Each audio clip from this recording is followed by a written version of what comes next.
Hey there, I am a 2D animator and I make animations like these. Today I'm gonna be showing you how I've worked on this animation, specifically this little propeller on a mascot. And this is just one out of 16 animations I did for HololiveEN English. Let's jump in. Okay, let's start with checking our resolution. I'm using 500 by 500. This comp is specifically for the propeller. I don't need it too big, too small. This is perfect. Now, select your pen tool and you can start drawing right away. It will create your shape layer automatically. This. Let's put anchor point at the lowest point in the shape. I'm gonna be using 3D layer, so activate your 3D layer.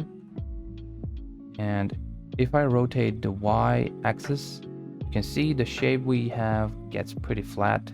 So this is just like a flat 2D shape, PNG. And there's actually a solution to that.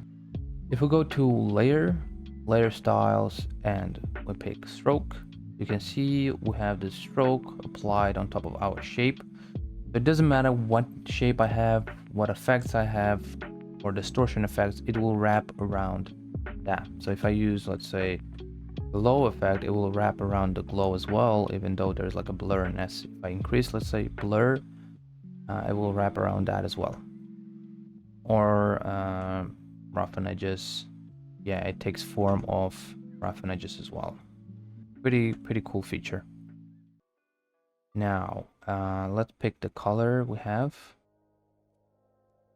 And if I rotate, you can still see it gets flat. So our solution will be we replace the original stroke we have with the layer style stroke. So all we need to do is lower our stroke to, like, let's say 0.5. So if I put this on 0, it will disappear. We need at least 1 pixel for layer style stroke to work. So yeah, 1.5, and increase this one to, let's say, 10. And now once we rotate this, you can see we have consistent, like a 3D model. Not 3D model, but yeah, it looks like. Basically what it does is like takes the shape we have and wraps around.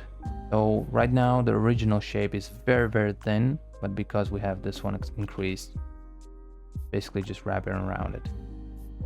Let's animate our rotation, Y rotation, and let's make it super fast.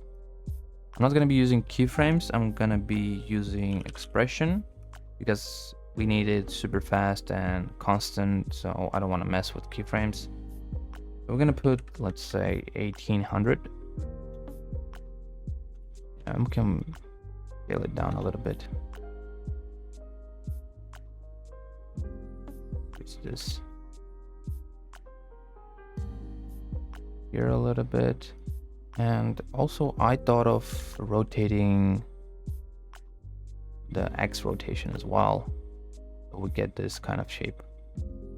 Now, one thing I discovered is, as we talked, the stroke layer style wraps around anything. So I thought of, well, this moves really fast and it needs motion blur. So once you activate this, you can see the layer style also wraps around the motion blur, which is really cool. And we get this kind of like in between frames, or like smearing, you can call it.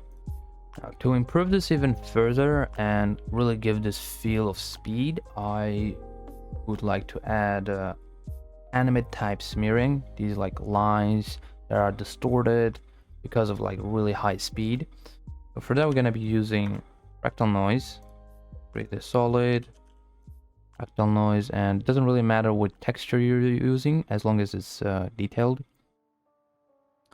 And if we play the animation, you can see the shape itself goes in this like circular motion, creates this ellipse.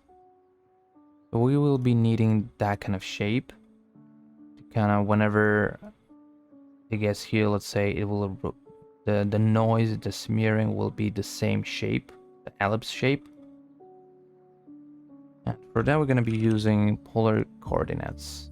We go to rect to polar and go to 100.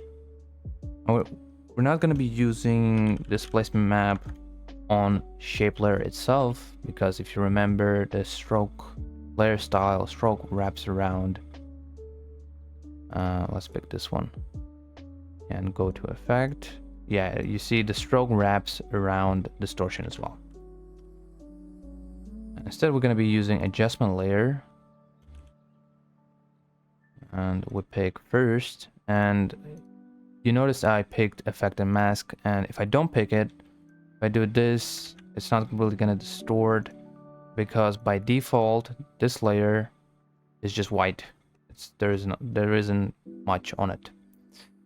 And to include effects on this layer, we're gonna have to pick effects and mask, and now displacement map includes whatever effects the layer has.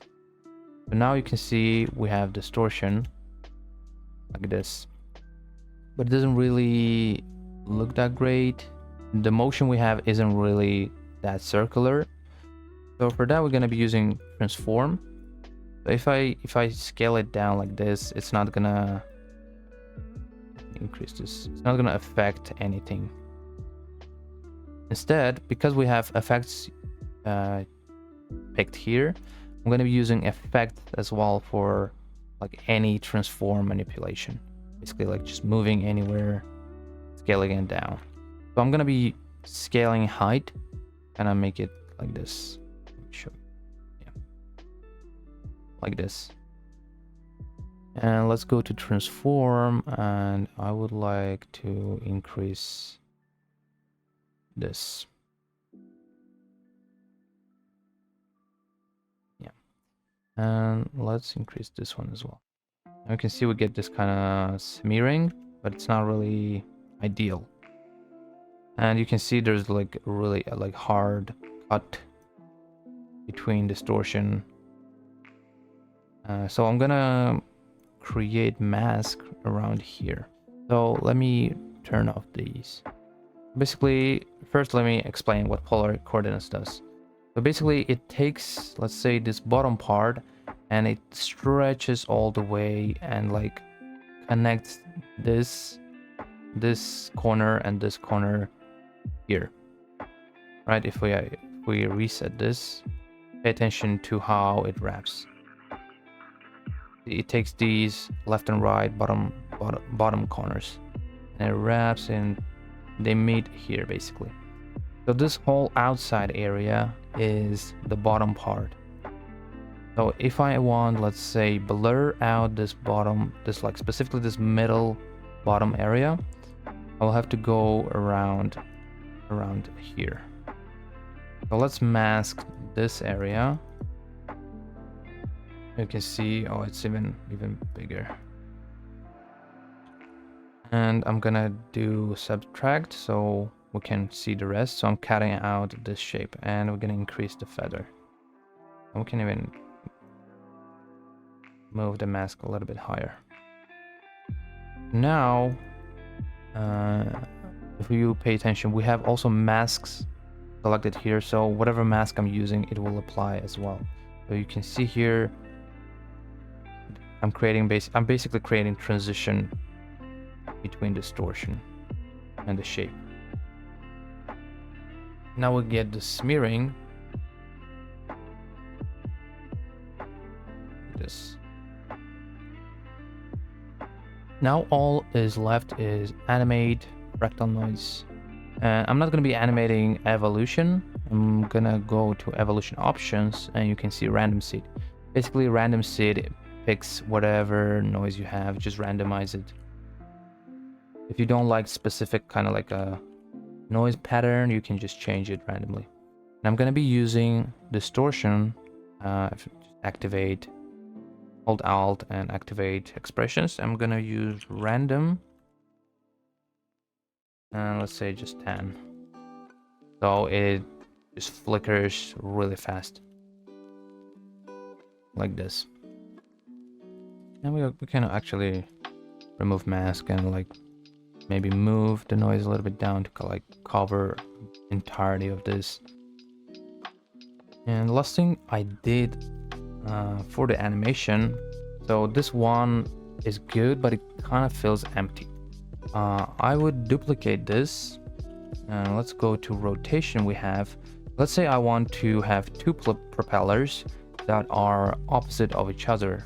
You can do this as well. Or what I like to do is we add value plus. Basically, once I add this, the value is basically whatever number we have here plus time 1800.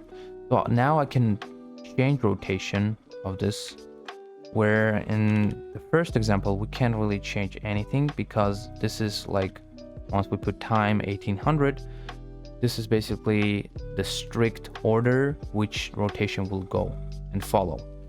And with the value plus, we can manipulate this and basically add to whatever time we have.